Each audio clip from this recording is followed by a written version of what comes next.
Disclosures for this and all episodes in this series can be found on the podcast series destination page located on education.webmd.com. The following presentation is copyrighted by WebMD Education. No use, broadcast, or recording of this presentation or any part thereof is permitted without the written authorization of WebMD Education.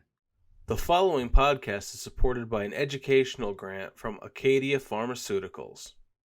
Hello, I'm Jeffrey Newell, the director of the Vanderbilt Kennedy Center and professor of pediatrics at Vanderbilt University Medical Center in Nashville, Tennessee. And welcome to the podcast series titled Bringing Focus to the Diagnosis and Management of Rett Syndrome. Joining me today is Dr. Dominique Pichard. Dr. Pichard, would you like to introduce yourself? Thank you, Dr. Newell.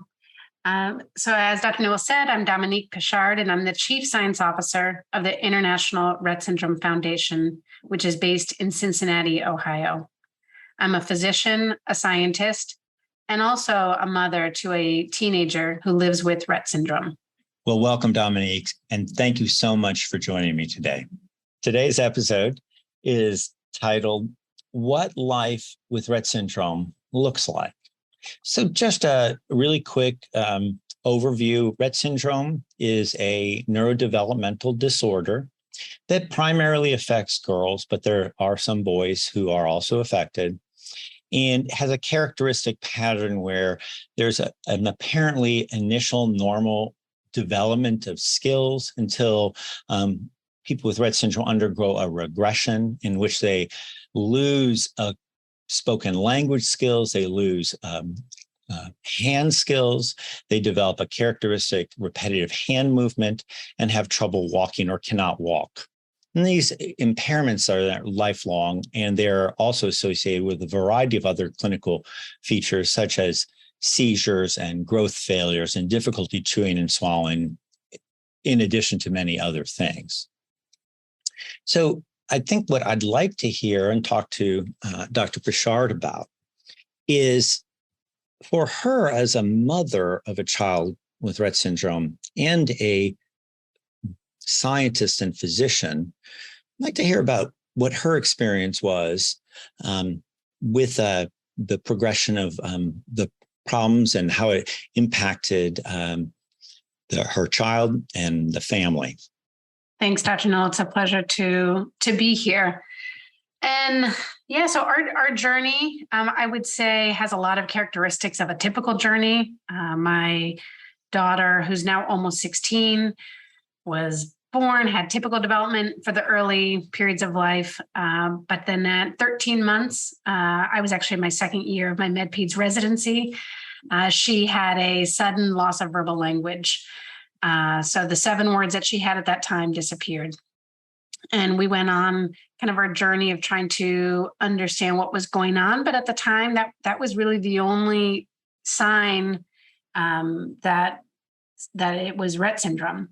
She later did develop some gross motor delays. Ultimately, we ended up seeing a neurologist when she was about 18 months old, who then performed genetic testing. And so at 20 months of age, probably about a week after she started walking independently, we got the call from the neurologist that she had the genetic test, showed that she had a mutation on the MECP2 gene. And so in fact, she did have Rett syndrome, which is what I had suspected early on. So it sounds like it was kind of a longer time period from the time you initially started having concerns to the time that you ultimately got the diagnosis. How long was that again about? So it ended up being about 7 months from the time she lost her verbal language to the time we got the genetic result. I certainly think that knowing what I knew, being in the medical field, probably pushed a little bit harder and asked for some of the testing. At the time she didn't meet clinical criteria, but she eventually did. She was about 3 or 3.5 when she finally lost her hand function. So, it was a couple year period of slowly losing skills. before getting to a point of saying that she has Rett syndrome, what were some of the other things that were being considered that you might have considered or the doctors were considering? I would say everyone was pretty stumped early on because that loss of verbal communication was really the only sign that she had at the time. Because of that, they really looked quite broadly. She had an MRI of the brain. She had metabolic testing done. So they looked at the amino acids. They were looking, is this some milder metabolic disorder? Through that journey, while we were doing this workup, she started to have the gross motor delays. And so again, now it was not just the verbal language, but gross motor. And when we went to see the neurologist, who was pretty fresh out of his training, and said, I can't tell you exactly what she has. Clinically, I can't identify, but we're going to test for Fragile X, Angelman syndrome, Rett syndrome. And, this was, 12 years ago. So we didn't have just the panels that you could quickly run. And so he individually selected several of the different neurodevelopmental disorders, but really said, I don't know that she really meets any of them right now. So it was that genetic test that confirmed it. Well, I talking to other families, I know that that's always a very challenging time period of being uncertain and being concerned for your child. And I think, it's interesting you point out, this difference in timing of the regression of different things. Some people think everything has to regress at the same time and very fast. But, here you've got an example where it's a different timing. So then how did things evolve? I mean, so she lost those skills. The loss of those skills, how's that impacted what she can do in her life and what kind of additional needs she might have? Yeah, so she, like most individuals with Rett, lost all use of her hands. Like I said, by the time she was 3.5, she really couldn't use them independently. She had the hand stereotypies that we often see with individuals with Rett.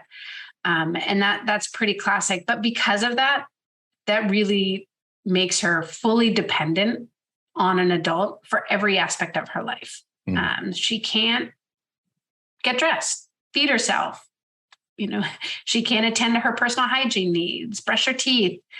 She can't grab her backpack in the morning or pick up the book she wants to read or turn the page of a book that she's reading. And so really just that loss of the hand function is really quite defining, because that makes these individuals with Rett fully dependent on someone else. They also can't use their hands to be able to communicate. They can't sign for sign language. They can't write. They can't type. They can't point. So it impacts their communication, and then not having verbal language skills makes it really challenging to get output. We've been very fortunate that my daughter, early on, we got her involved in using high-tech devices as well as giving her the low-tech support. And so she can communicate with high-tech devices, but it's not fluid language like you and I have here. But she can get her point across, and actually that's led to her being able to be successful in school. So while she is dependent for every aspect of her life, she is in 10th grade. She is on grade level. She's actually on track to have a diploma. She should be finishing school, at the end of 12th grade, like the rest of the typically developing peers. That's fantastic. In addition to, these skills that obviously, as you point out, have a big impact on activities of daily living, does she even have any other symptoms that might be impacting things, like some of the things I mentioned, like seizures? Yeah. So that's a great point. It's really kind of the three, what I call the basic tenets of Rett syndrome that have that profound impact on life. But there's so many of the medical issues that can have a significant impact. So she's fortunate in that she hasn't had seizures, although we do know that the majority of individuals with Rett have seizures. For those that do, that has such a profound impact on their ability to get through their day when it's a bad seizure day, either because they're tired from their seizure, or maybe they're tired from the medications they got for the seizures, or maybe they're tired from the medications that they get to prevent their seizures. So for those with seizures, especially ones that are harder to control, the seizures will significantly change your quality of life because of the way that you interact with the world. And then there's scoliosis. Again, she's quite fortunate, and maybe it's because she's still ambulatory. She really doesn't have significant scoliosis. But for so many individuals with Rett, that impacts their ability to sit up straight, maybe to have good lung volumes. It can have an impact in their ability to communicate with a high-tech computer if they're not able to position themselves well because of the significant curvature that they have. And then I think many individuals with Rett have low tone. Mm-hmm. And I think that likely has an impact on their ability to clear the regular URIs that we all get. And so often kids with Rett land in the hospital for pneumonias one or more times throughout the winter. So there's so many of the impacts of the medical issues that come later, that really don't define Rett, but are such a relevant part of Rett and change your day-to-day life. Yeah. Yeah. I mean, I think you really describe these challenges and the impact of all this on the people who have Rett. But, of course, that, you have the families and the caregivers, and, it seems like that must have a fairly profound impact on families and caregivers. Yes. And caregivers, we always say to families, this is a marathon, not a sprint. We're lucky in that those with Rett syndrome do have longevity, but that also brings up longevity for the burden of caring for an individual with Rett. There's quite a bit of exhaustion and isolation. So just having to manage the medical problems on top of the school, I don't want to say issues, but often it takes quite a bit of involvement with the school to have your child's needs met in that day. And then you come home at the end of the day, and it's hard to find a typical babysitter that can care for an individual with Rett. Many individuals with Rett have a G-tube. You mentioned earlier, kind of a failure to thrive. And so they get nutrition through a G-tube, and your typical babysitter may not know how to manage a G-tube feeding or know how to get a child or a teen or a young adult in and out of a wheelchair safely, or what to do in the event of a seizure. And so how to change a diaper on not a little kid that they're used to dealing with, but now a teenager or a young adult. So it can be quite isolating because you can't find caretakers very easily, or caretakers that you feel are providing the level of care that you would want for your loved one. And so then that leads to exhaustion, because this is like I said, it's a marathon. Right. And I mean, I think that, it really seems to impact the entire family. As you said, it can be very isolating, and it seems like the needs for all the care and the special aspects of things, seems like it probably has a quite dramatic impact on the family. And as you said, that, these individuals, fortunately continue to live, but that is, they're living on and impacting the caregivers and the families for their whole lives, right? Yeah, and it impacts the siblings. If there are siblings in the family, it may limit what they can do because of their parents' ability to reach, everything that their kid wants or needs. It may limit the experiences that family can do. For some families, even going to a restaurant is too hard with their loved one with Rett, whether it's the noise or the wheelchair access or the overstimulation. Even something as simple that many of us take for granted, just going to a restaurant with your family can be too much. And, and so you can imagine that many other life experiences that your family may want to partake in can be impacted, and then the siblings feel it. So do you think there's anything additional that maybe I haven't asked about that you think is important that we talk about and the people listening understand? I would say, I have focused kind of in sharing my experience, focused mostly on the really challenging aspects of life with Rett. But truthfully, what gets us caretakers through the day, the long days with Rett, are the joys. So these children and adult really, they can light up a room with a smile, and just knowing that this being in front of you is fully dependent on you, and you have to do what you can do to make their life the best it can be.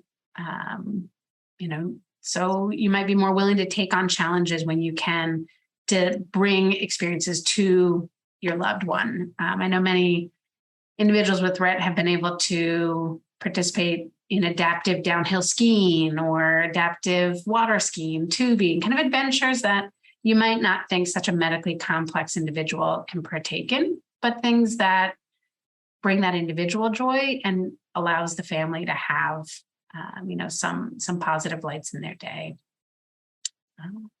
Well, thank you for bringing that up. That's really nice to have that framing too. Despite all the challenges, there are opportunities to relish in the joy of your child.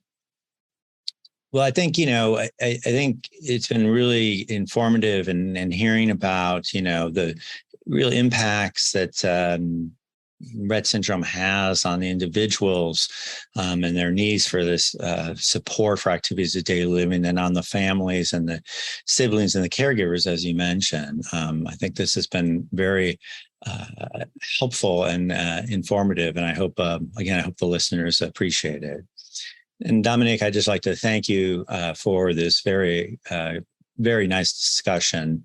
And I'd like to extend the thanks to all the people who are listening and participating in this activity. And I'd recommend and advise you to please continue on to answer the questions that follow and complete the evaluation.